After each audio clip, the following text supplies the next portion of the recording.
DJ Gautam Production।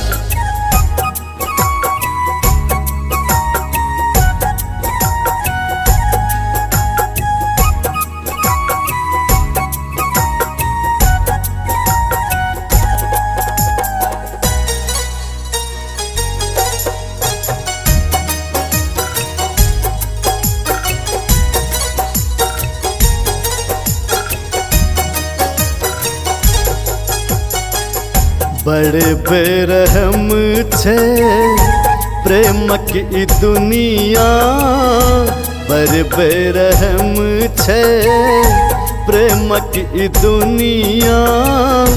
खुशी एक क्षण छे, उम्र भर के गम छे। कहू हाल दिल के ई केकरा सुनबिए, जमाना सितम गर पत्थर सनम छे, बर बेरहम छे।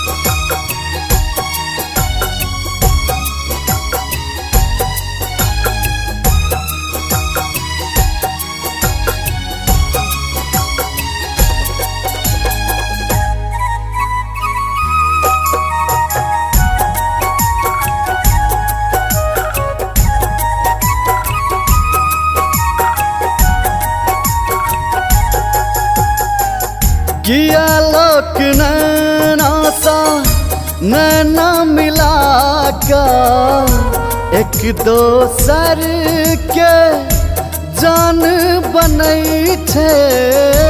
सपना सजा का तोर किया दै छे, सोझा पड़त किया आन बनै छे।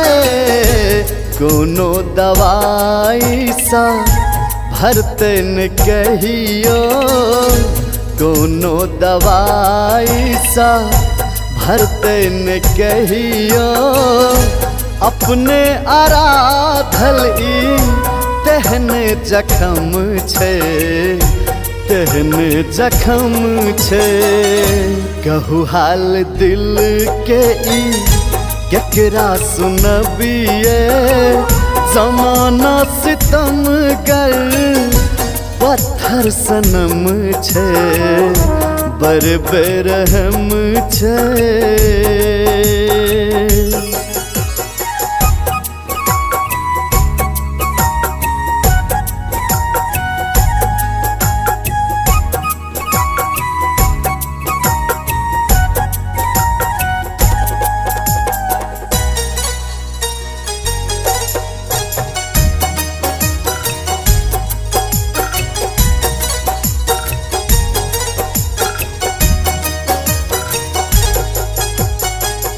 बुझे जन कनियो ओकरे टकिया, लोक अपन सब बात कहे छे।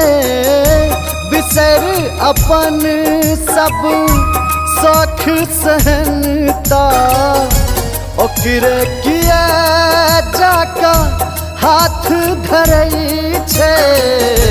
कहे अंशराजीव ने पियब ई कहियो, कहे अंशराजीव ने पियब ई कहियो। कहू घोट मिठकाई जहर से की कम छे, जहर से की कम छे। कहू हाल दिल के ई केकरा सुनबिए, जमाना सितम गर पत्थर सनम छे, बर बेरहम छे।